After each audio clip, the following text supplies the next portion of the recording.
நெல்லிக்குப்பம் நகராட்சிக்கு உட்பட்ட பகுதிகளில் நடைபெறும் பல்வேறு பணிகளை மாவட்ட ஆட்சியர் நேரில் பார்வையிட்டு ஆய்வு மேற்கொண்டார்.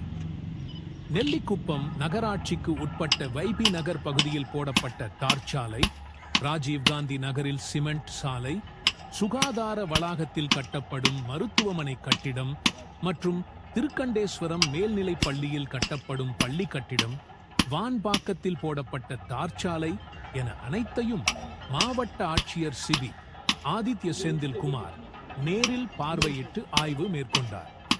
அப்போது சந்தேகப்படும்படியான இடங்களில் போடப்பட்ட தார்ச்சாலையை துளையிட்டு ஆய்வு மேற்கொண்டார். மேலும் மருத்துவமனை கட்டிடத்தை விரைந்து பணி முடிக்கவும் உத்தரவிட்டார்.